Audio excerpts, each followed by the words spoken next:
Get going here. Welcome everybody. My name is Bill Wiesner and I'm here to talk about bear hunting today. To give you an idea, I'm new at these computer things. Usually Sandy runs this from the audience. There she goes. Didn't go, huh? Wait, it's going. There it is. Okay. And I've committed everything that I've done from 50 years ago into bear hunting. I go after bear like people do white-tailed deer, and it's a year-round process for me. And what I'm here to do today is give you some tips and maybe some helpful hints on how to improve your bear hunting experience. I own a guide service that I just started this year, 3B Outfitters, and it'll be in the Upper Peninsula, Michigan, and Zone B in Wisconsin. And it's something that I've wanted to do all my life, but never had time because I was too busy bear hunting myself 5 times a year, 3 times in the spring, twice in the fall, every year. I have for 30 years. And now I don't shoot bear as much anymore. In fact, the only bear that I'll ever take again will be a colored face because I haven't been fortunate enough to get one. But the rest of my hunting is going to be with a camera, and I'm going to show you things that I'm guaranteeing you've never seen in the bear hunting woods before in your life today. And what that's going to do is it's going to give you the opportunity to maybe get yourself a big bear if that's what you're looking for. So we named the seminar Vocalization, Decoys, Vocalizations, Food Plots, and Other Big Bear Taking Tactics. There's 2 things in there that probably are surprising you. Number 1 is food plots. We know what food plots are, but we always use them for deer, and vocalizations. And when I'm talking vocalizations, I'm talking bear vocalizations. Not a predator call, but actually using a bear to call to a bear decoy. So we'll go over that again as we go on. There's 3 steps to being successful on taking big bear. Number 1 is personal preparation. The second step is acquiring and setting up a hunt site that you can use the right way, and we're going to go over that. The right way is the key word here. And then set up a hunt for big bear success. So the number 1 is personal preparation. The first thing you have to do when you talk about bear hunting is you need to define what is a big bear to you. You know, we were talking in my seminar last night. I had a lot of people come in and say, I've shot bear already and they've ran off and died, and I walked up to them and I wasn't going to put my tag on it because it wasn't a bear I shot. But the blood trail led right from the bait to the dead bear. Understand the bear carries 4 inches of hair on his body. They bristle up when they come in, especially a younger bear. And the reason they do that is because there's probably a bigger bear in the area that's handed him his lunch bucket a couple times, and he still wants to eat, but he's afraid, so they bristle themselves up. It's a natural defensive move, and it's something that they do when they're scared. So you look at a bear when he comes in, and you add 4 inches of circumference to that bear all the way around his body, and it makes him appear much larger than what he is. Then when you shoot that animal and it runs off and dies, that hair lays down. And now you're looking at an animal that looks half as big as the one you thought you shot. So you need to define a black bear. And I've got to laugh because I've got a friend that's an avid whitetail hunter. But this is his comment to me. I will never draw my bow on a buck less than 160 inches. Well, the area where he's hunting, I've never seen a 160-inch buck. So he's going to be sitting in that tree stand for a lot of years and missing out on a lot of good venison meals because he's going to kill this big buck that doesn't exist. So when you go into an area to bear hunt, areas are conducive to the size of the animals by genetics. Okay, big heads. Let's talk about them. 18 inches, 21 inches. Boone and Crockett, Pope and Young. Now what you're looking at here is something that is genetically passed on through the generations. And those genetics are simply this. I've shot a bear 175 pounds that just missed Pope and Young. It was just a 1/16 of an inch less than 18 inches. And I've shot a 300-pound bear that was a ½ inch under 18 inches. Genetics for sure is what it is. So what you need to know before you go out, you need to define what am I going to kill this year? You know, am I going to shoot a 150-pound bear? Or am I going to shoot a 200-pound bear? What am I going to hold out for?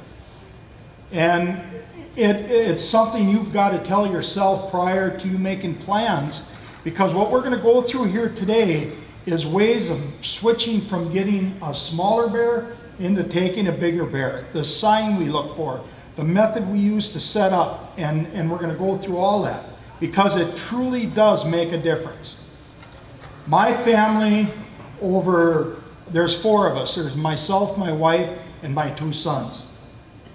We've killed 7 Boone and Crockett bears in our family. We've killed over 30 Pope and Young bears, and we've killed over 100 bears between the 4 of us. Now, I'm not bragging, because anybody that's had 50 years time, that's myself talking, plus my family's time in the woods to take bear would easily make that achievement. What I'm telling you is what I've discovered throughout the years of hunting bears is that there's ways of doing it for a big bear and there's ways of doing it for any bear. So we'll go over that. The first thing you need to decide is, am I going to hunt over a bait and go to a bait site, and how are we going to set that bait site up? We're going to go over that. Are we going to hunt with dogs? These are my 2 boys with their hounds up in northern Wisconsin. This was 6-8 years ago, Sandy, huh? That they took 2 pretty nice bears hunting with their dogs up there. So it's all personal preference. And one thing I would like to mention before I go any further in this seminar is I'm not a person that tells you got to shoot a recurve, a longbow, a self-bow with stone heads, a crossbow, a high-powered rifle, a shotgun. I don't care. Period. And the reason I talk like that is because there's too many people out there telling you you're not a real hunter unless you use this. You use what's best for you and the animal you're after. You owe no ethical explanation at all to anybody other than the animal that you're pursuing.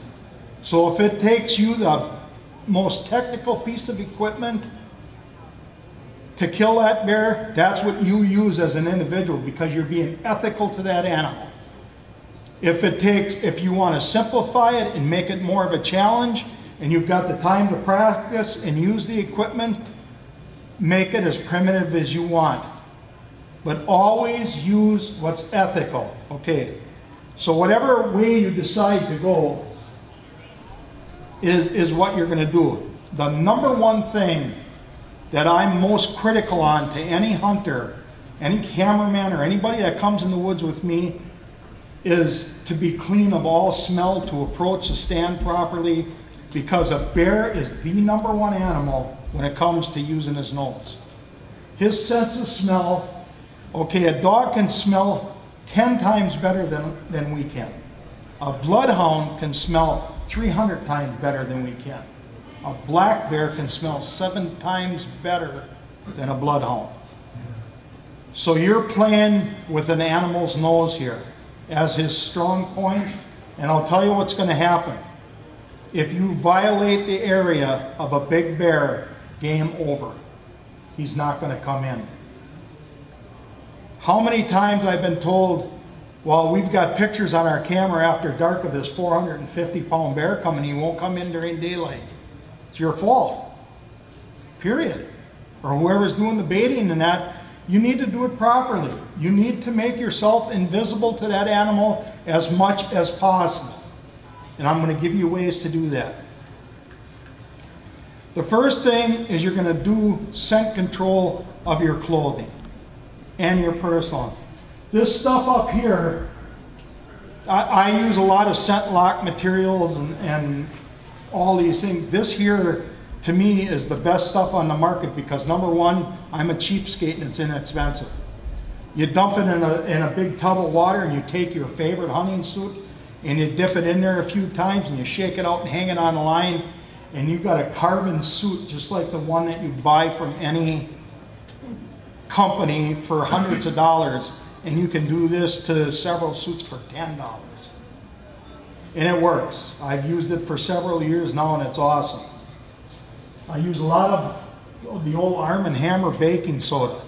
Back in the days when I first started hunting, you know, it was after the Stone Age, but not a long time after the Stone Age, that I got out into the woods. But there wasn't washes and things that you could purchase to help clean your clothes up and make them scent-free. We use baking soda, and I still do.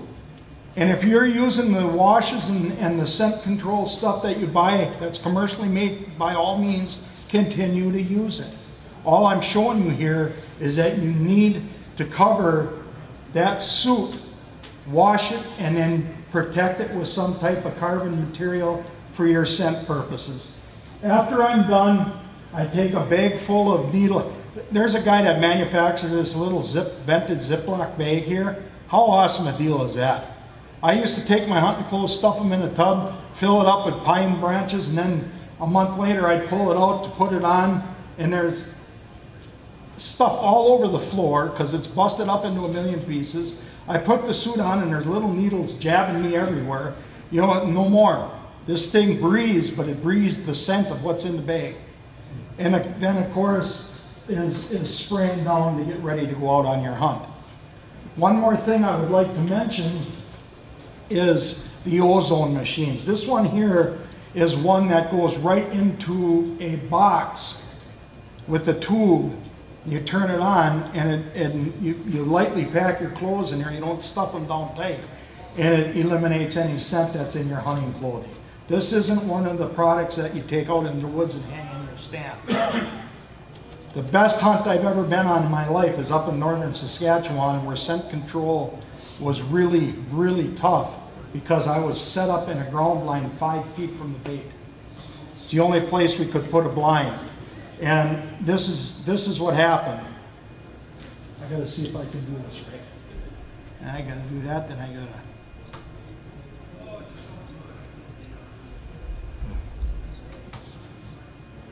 Bill Gates, I don't like it. Oh, there we go. Now when this bear comes in, that stick that's sticking out right there is 5 feet in front of the blind that I'm sitting in. And there's me and a cameraman sitting in there, and the reason this hunt is so special to me is because the bow I'm shooting in this video was hunted with by Fred Bear himself.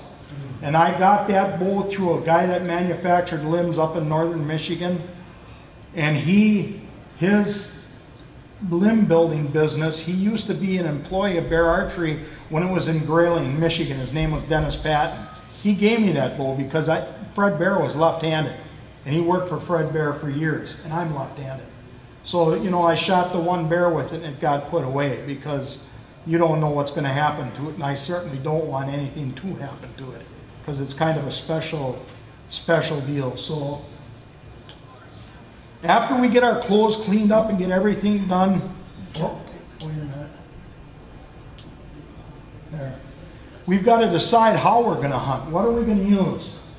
Are we going to use a compound bow? This is my daughter-in-law, traditional equipment. My son with a Thompson muzzle. And then our little sweetheart girl that had leukemia using a crossbow. And we took her on a hunt and she shot a bear. Whatever you decide to hunt with, do it the right way. People go out there. When I first set up a tree stand for a bear with a bow and arrow, I wasn't quite sure if I was afraid of bear or not, so I went 30 feet up in a tree and I put the bait 8 yards away. Nice close shot. Bad move. And the reason is because a 150-pound deer is this wide through the front shoulders. 150-pound bear is that wide. The trajectory of the arrow from that height is impossible to pass through both lungs of a bear. So we've got a rule that I'll go over with you here in just 1 second. Back to the equipment. If you're going to use a rifle, what's the best weapon for black bear? To me, is a shotgun with slugs. All right, if you want to put a bait out from here to that wall in the back of the room here, it's nice and close, and those slugs open up gigantic holes in a bear. It's not a fast traveling 150 grain bullet. You don't want these speed burning 3,500 feet per second rifles that are going to make a hole this big going in and out of that bear, because a bear is like a puppy dog. You ever pick a puppy up, and when you pick them up by the back like this, about 4 feet of skin move before their actual body does. A bear lives his entire life that way. And what happens is when you shoot through something and you don't leave a big enough hole, if that bear is reaching for the bait like this to grab a piece of food, his hide slid forward. If when you shoot him, he takes off running, what happens? His hide slides backwards, covers up the entrance and exit hole. Plus, we talked about that 4 inches of hair. You're looking at that soaking up an enormous amount of blood before it'll spill to the ground. So put as big a hole in him as you can. And like I said, if instead of shooting 100 yards with a high-powered rifle and scope, move it to 30 yards with a shotgun with slugs. Just make sure you shoot the shotgun prior to going out, that it hits properly if you're going to use a gun. I always like the word big. The 2 rifles that I do own for bear hunting are 45-70 Marlins. One's a guide gun, the other one's a rifle with a scope. But they're both the same gun. One's just smaller and shorter than the other. But there again, it's got that big bullet that will punch a tremendous hole through a bear.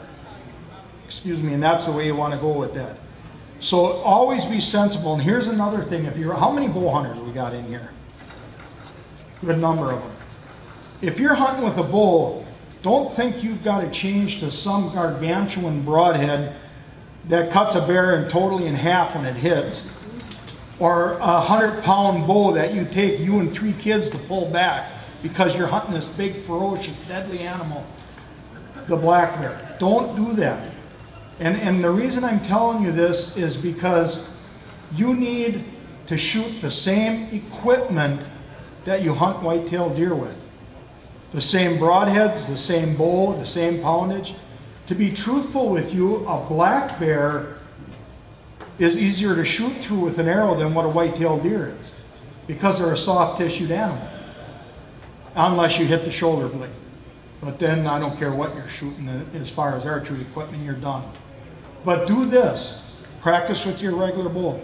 When that bear walks in, especially if you're not a seasoned bear hunter that has 20, 30 years in the woods like some people do, you need to know when that bear walks in that 100% of the concentration involved has to be on that animal and not the equipment you're shooting. You need to draw that bow, anchor, settle down with the pin, and squeeze the trigger without even thinking, because you've done it so many times. Now 100% of the attention is on that bear. And that's where you want it to be, because then you can put that arrow right where you need to take that bear down as quickly as possible. Here's the thing we talked about, height versus distance. The top picture is 15 feet up in the ladder stand and 15 feet to the bear target. The arrow goes in one lung and comes out the other lung. Now we moved it in to 7 or 8 yards. It goes in the top of one lung and under the bottom of the second lung. A one lung hit bear can be a problem, because we all know where bear live. Bear live in the nastiest country that we can locate anywhere, and they run right into that once they're in danger or they fear something is wrong, or you shoot them. Okay, acquire a hunt site. Snow on the ground, good time to scout black bear. Now, how many of you out there are thinking right now, that big guy sitting up in the front, he's truly retarded? Because who scouts bear in the snow? Nobody goes after black bear in the snow. They're sleeping, right? They are sleeping. But you change your tactics here. When we do guide services, here's how we lay it out. We spent the entire winter this year up in northern Michigan, or up in the UP in Wisconsin, out in the woods, looking at places like this for an area that would likely be a good spot for bear to be in. You're not looking for no sign because there is none. There's snow on the ground. But we're still out there locating. Then we take our plat book and we find a spot and we make an X where we think is a good area to put this bait in. We come back in the fall or late summer and we put that in, and what happens is we go back there and bait it, and now it starts getting hit regularly. We put a circle around that X. We've got an established bear bait. That we found in the wintertime. So it's something, you know, it's something to do when you don't have nothing to do. You know, we sit up in that cabin all winter long, and I'm thinking to myself, we got to go out in the woods and do something. So we do. We go out and we look for stands. We look for areas that are possibly going to hold black bear, and then we find out if it does later on. You got to have things, when you're baiting big bear, you've got to have water or wet, and you've got to have thick cover. By thick cover, I mean somewhere where they can step away from you if they hear you in one instant. And once you've established that, now you've got to establish an approach to that. And the way you approach that is by never walking across the bait. Don't ever go to your stand and walk across the bait to get into your stand. That big bear ain't coming in. You hear stories of people saying the biggest bear I've seen is 130 pounds. I hunted there for 5 years and I shot bear every year. There's a lot of them, but they're all small bears. That isn't the story. It may be, but more than likely, if you're walking through that bait, if you're walking upwind of the bait to get into the stand, you're spreading your scent all over the woods. We don't want to do that. We want to be scent free. So approach that bait. A stand like this has water running through it. There's a point that comes out right here. It's a little ridge that walks right around to that point. Perfect, absolute perfect bear setup. But if the wind is wrong, stay out, because you can't approach it from any other way. You can only go in one direction. The rest is all wet, swampy, mucky places where it's hard to get into. So approach that stand only when the wind is right. If somebody's baiting for you, make sure you don't walk through that bait area. I'm going to mention that again, because the guy that's baiting could probably shoot a bear on the stand the first night, because the bear feels confident that he's being fed by this person or persons all for 6 weeks prior to the season, and now all of a sudden, oh, there's that big guy from Sturgeon Bay sitting. Yep, he's here. Let's get the hell out of here. We don't need to be in here. And that's just exactly what happens. That's exactly what happens. You're going to take that bear right out of the game. So this is a one wind only stand. This one here can be approached from two directions, from the left side or the right side, with the bait right back here with this whole wet area in the front. So that gives you options. Okay, let's talk about locating a big bear. You know, we all know a track is a good identifier. So can their scat be a good identifier. If it's a nice big round, you don't need to take a ruler in the woods with you and start measuring things. Just look at them. If they're big around like a pop can or at the top of a beer can or something, you're looking at a good sized bear. You know, those are two indicators. This here, where these claw marks are on this tree, is just a bear that was spooked or chased by another bear that ran up the tree. But this right here, that is, when you run into that in the woods, you need to set a stand up, because you're looking at one big bear that's protecting an area that belongs just to him.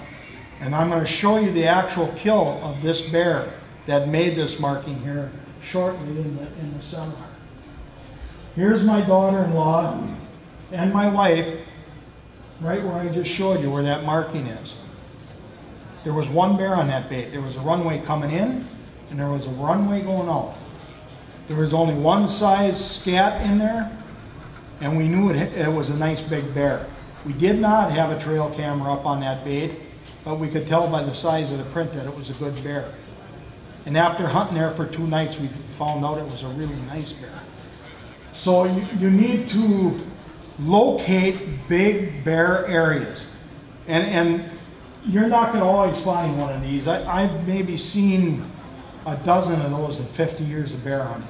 So it's not something you're going to just walk in the woods and say, well, that must be a pretty nice buck. Look at the size of the trees rubbing. They don't pop up that often. But like I'm saying, if you do run into that and you question what it is, that's what it is, and that's what you need to be and where you need to be. This was over a blueberry bog, and the blueberries had already been done with. So he was still in there feeding because the outfitter had a bait. Another thing is this bait here in Saskatchewan. I walked in, my stand was right here. The guy baited it. That bear was laying right next to the river. He'd walk in, you could see his runway right here. He'd walk into the bait, he'd feed himself full, and he'd walk back out and lay right back down by the river. You know, it was a really neat setup, and it was set up properly. But that's the way you want to do it. When you walk in, you want to be sitting somewhere along here and not passing through past the bait to sit. And of course, wind direction is very important. One of my best friends and bow hunting buddies, Jeff Brunn, came up with an idea that's just phenomenal. I'm not a big fan of these big barrels in the woods because a bear, especially a mature bear, understands that that is put there by somebody. When you do this with a stump and build it the proper way, you're going to find out that it is the best system because it's very small. You don't have to build a wall to turn them broadside. You just have to put it in the ground in the right direction. If you look at this, the top of the stump is cut off parallel to the ground, but it's inserted into the ground at a 45-degree angle. And what that does is when a bear comes in, for him to clean that whole bait out, there's only one way he can do it. And that's if he approaches it from this direction where he can reach straight down. If he comes in this way or any other direction, he can't bend his paw or get his head down in there the right way far enough to get the entire bait cleaned out. If you put a stand in straight up and down like that, they can come in from any direction. This simple things like this is going to help you in your bear hunt and locating and hunting big bears. We've done this for a couple years now, and it makes a lot of sense. Another thing when you're hunting a big bear, it's going to be tougher for you to get him in during daylight hours if it's too open a terrain.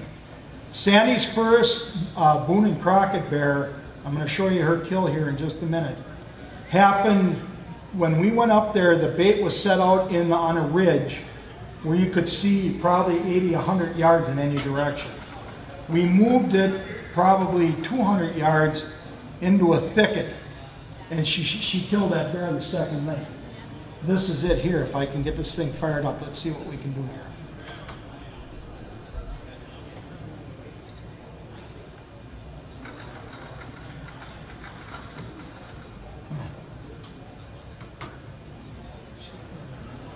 What if I stick my fist in the screen? I hate computers. Like you could see that. It's not done nothing. Yeah, there we go. Okay, see where that barrel is? Now we use the stump, but that barrel, look at how thick it is in there. There's a shooting lane to the bait, and the approach area that the bear comes in is through the thicket. So you're not going to see that bear till he walks right in. See him right down there? He walked right into that bait during daylight hours. Now, he walked in and he turns and walks out, and Sandy was getting ready to draw it. Let him get on the bait and settle down before you shoot him, or don't worry if they walk out. They may not be back in that night, but they'll be back in soon. Because you're just going to wound a bear when he's moving like that. But here he goes, there. Now he's standing, he's turning, looking at how to knock that off. He took one step quartering towards Sandy, which she didn't realize until after she shot. We got the bear recovered, but it was a tougher track than what we thought it was going to be. Okay, trail cameras. What a wonderful piece of equipment that is.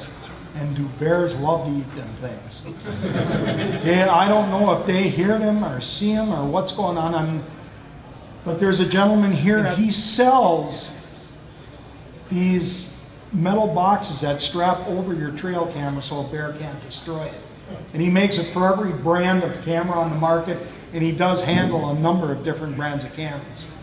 So you might want to stop by and talk to him. But it's just security for your camera. Bear are notorious. It was okay when we had them little wooden box timers this big. I'm sure some of you remember them, where you run a string out of them and attach them to a bait, and the bear knocks the stick out of the way and it triggers the clock and stops it.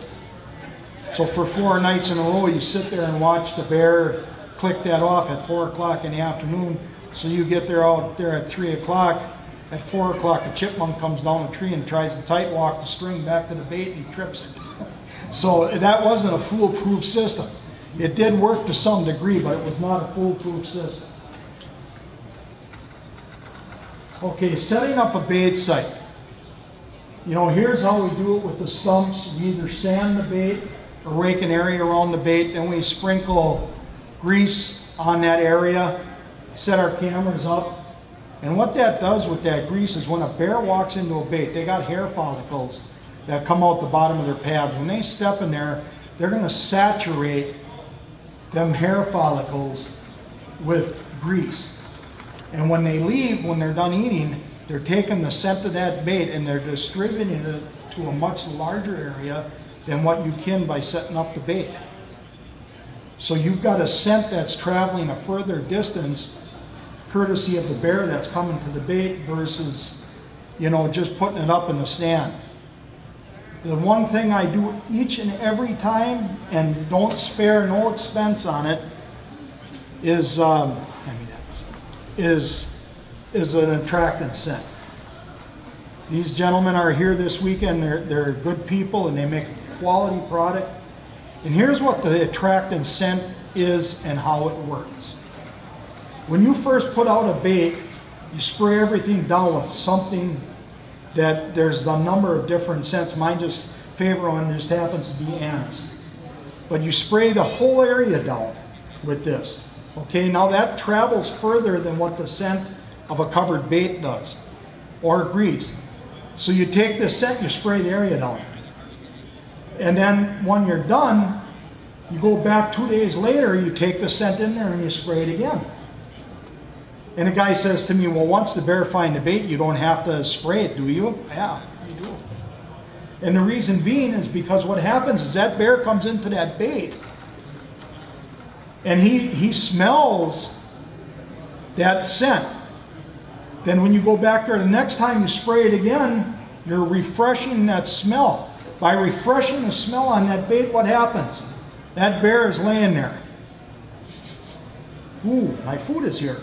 And he walks into the bait and hits it. Now, does that work? 100% it works.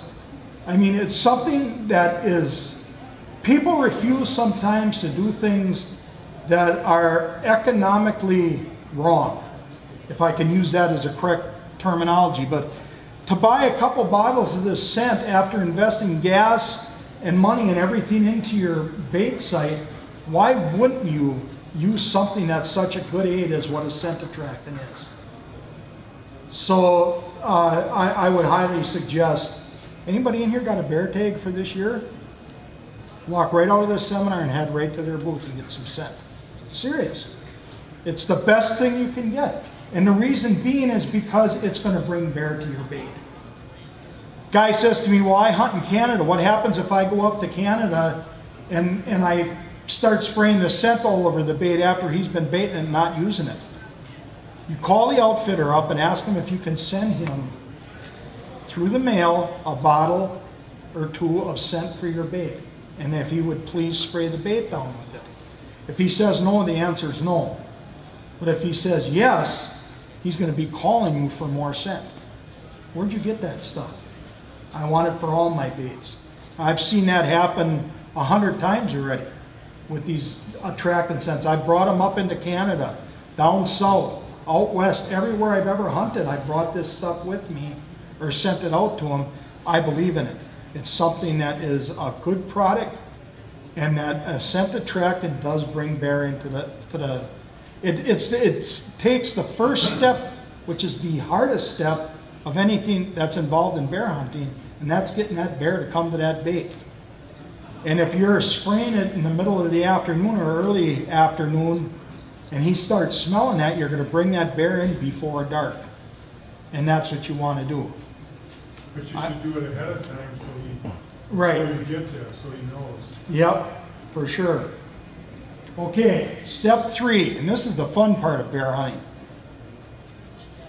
is getting the smell of success. The smell of success is simply this. It's after all your hard work or whatever direction you're headed pays off. And you want it to pay off. I'm going to show you alternative methods to bear hunting that you haven't seen before right now. And I'm telling you the honest truth, it does work. It is simply something that I don't do things by people telling me that, well, this does it. If somebody comes up to me after a seminar and gives me a word of advice, I never let it go. I can't remember as well, so I got to have Sandy write it down for me, because by the time I get back to the hotel, I'll forget. Dementia or something must be setting in. But anyway, I always listen to what people have to say, because I'm no different than anybody in this crowd. So what if I shot a lot of bears, and so what if we did this or did that? That's what I did for a living. That's how I made a living, is in the woods. You're out there doing your work week job, and then you're trying to bear hunt on top of it, and if you're successful on a big bear, you've accomplished way more than I have, because you've done it in such a limited space of time. So always remember that. Okay, the smell of success. Alternative methods to taking big bear. Food plots. How many people have ever built a food plot for black bear in here? That's the first one I told you you've never seen before. I've done it for 3 years now, and it is absolutely phenomenal. But they're only 20 by 20 feet. The guy that is making the seed for me owns a seed company out of Lena, Wisconsin, and it'll be available May 1st.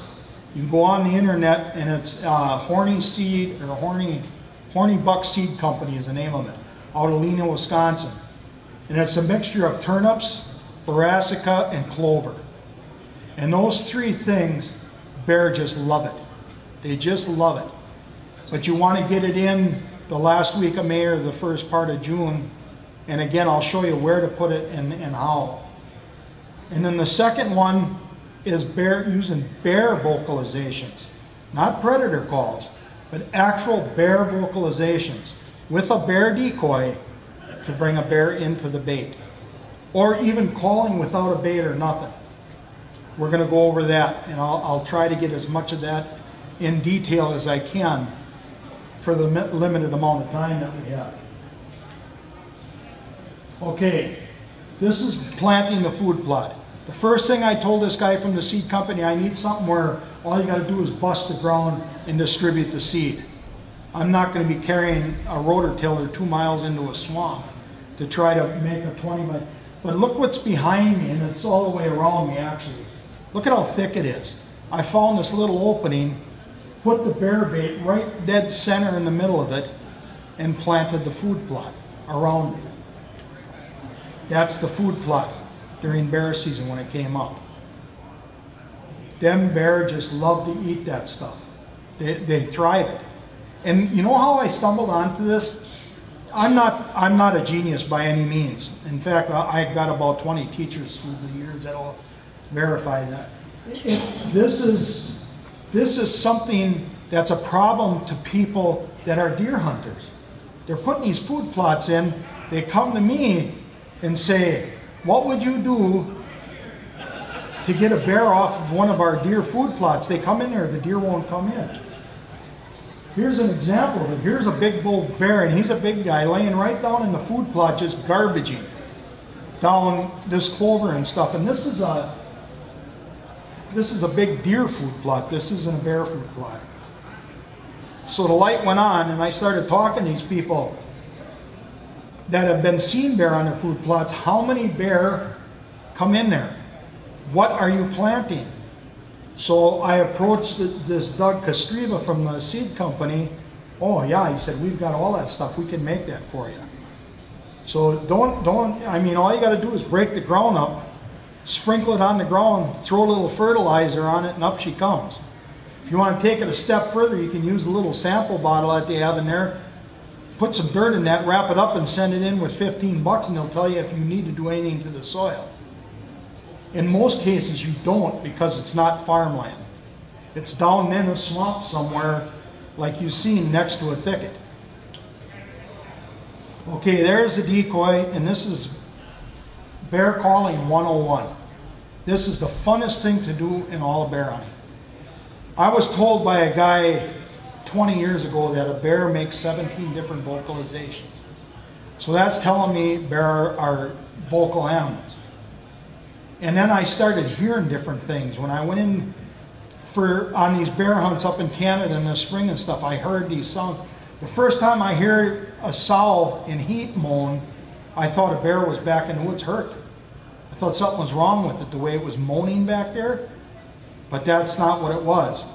So I went to Montana Decoy Company, and I had them build me one of their decoys. And I put it up on areas where I bear hunt, and I go in there and I call for bear. And I'm telling you right now, I no longer hunt out of tree stands or ground blinds. I sit out in the open. This is me right back here in this brush. I'm kind of hidden there. Looks like a giant anthill, or a big brush pile, or leaves, or whatever, but I'm totally hid. I've got my face, everything's covered. And if I'm using a bow or gun, there's very little movement involved in order to take the shot. So when that bear comes in, you can do this over a bait pile, or you can do it with no bait pile at all. You can use just the call, or you can use the call and the decoy. You know, we've all been in turkey hunting situations where decoys have scared the birds away. It would have probably been better just to call. And I'm sure that's happened with this bear calling also. It's probably intimidating to the younger bear, but it works. And when they come in, it's the neatest thing in the world. In the spring, I buy sow and heat urine. And don't get that on you, because that would make a terrible article in the newspaper. Bear hunter found dead in the woods, bred by big boar. You know, you don't want that kind of stuff going around.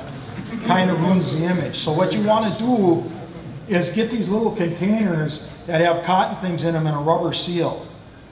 And you put that down in there and you hang it above the bear or in the general vicinity. Do not spray the decoy down either, because I did that and they totally destroyed it when they came in.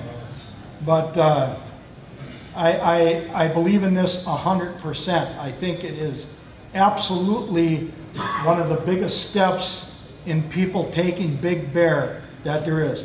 So okay, we went through the spring part of it.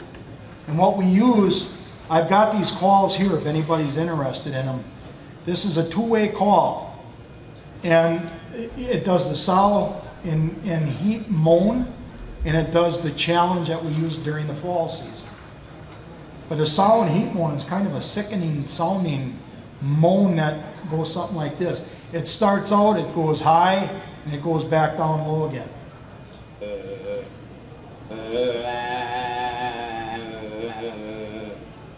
They just moan like that. And they'll walk, if there's long grass around, they'll walk through the grass so that they wipe themselves on the grass with the scent that they're in heat. And it works fine. And if you've got that sow and heat in there, it works very well. In the fall, I use the same setup. The bait sites in the fall works better than they do in the spring.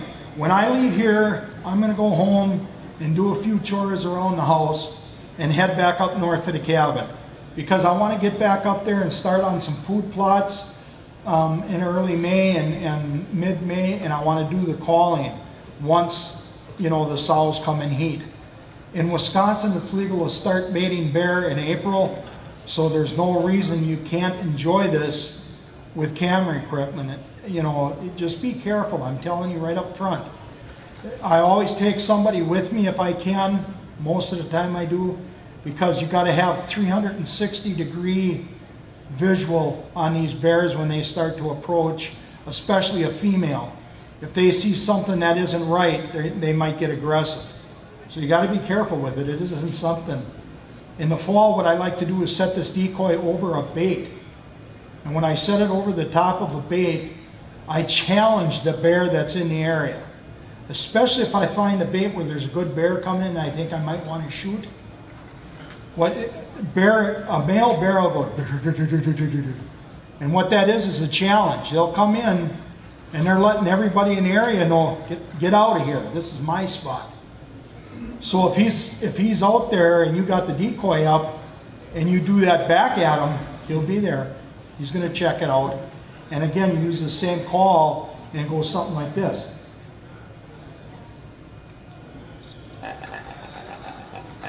Real soft, and you do it 6 or 8 times. That's all it takes. And it is a very effective method. If you're going to Canada on a bear hunt, and you sit 4 nights and you're on a 5 or 6 night hunt, you haven't seen nothing.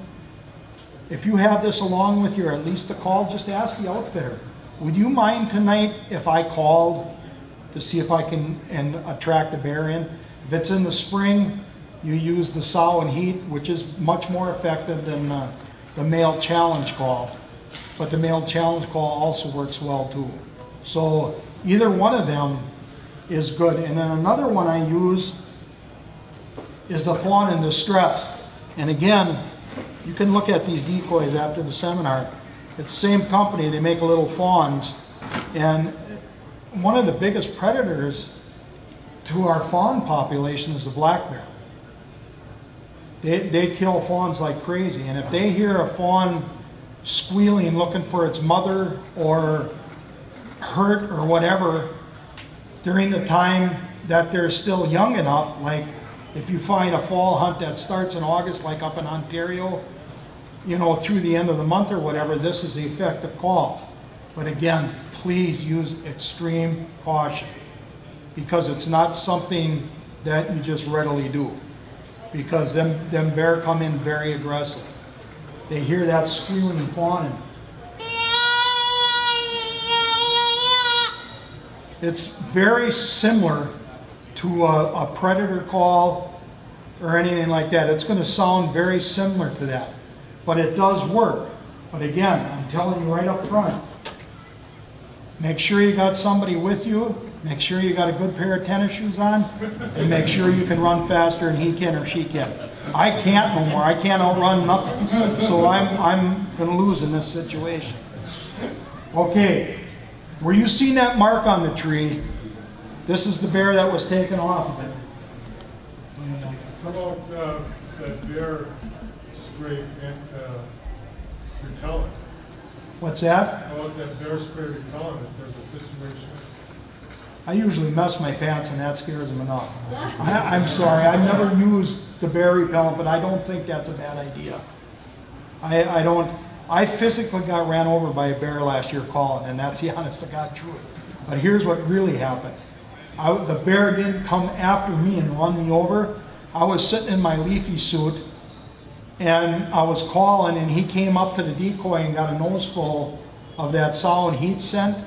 And it spooked him, and he took off running, and he bumped into me when he went by me. Of course, all my friends in that back in Sturgeon Bay think, I said, that bugger come across, I didn't know if I was going to be in a wrestling match or what, but he bumped right into me, and, you know, but it wasn't. It was a glancing blow on a really small bear, a young male that came into that sound. But it's an eye-opener. I mean, it gets your attention, there's no doubt about it. Here's Sandy's big bear. After she shot this bear, there was no more flipping the coin, who hunts first, me or her. That ended it right there. This bear right here is definitely a Boone and Crockett bear. And you will see on the tree where he's rubbing his butt, see the mark? You can just see the bottom of the mark there. That's that mark that was on, that we showed you prior. Right there, you can see it. Okay, do you see where she hit that bear? Right in front of the hind quarter. Is that a good shot? Could be. Or is it a bad shot? It's a perfect shot. Would you shoot a deer there quartering away? No. It'd be a bad shot. We're going with this theory of width here. In order to penetrate the lungs and the vitals properly on a bear that's quartering away from you, a big bear like that, you got to shoot it right in front of the hind quarter so the arrow goes up inside it. If you shoot it behind the last rib like we do whitetails, it's going to come out in the middle of the chest. One lung. Miserable track. These are the bears that we got 2 years ago in Wisconsin. That's my oldest son, Brad, right there.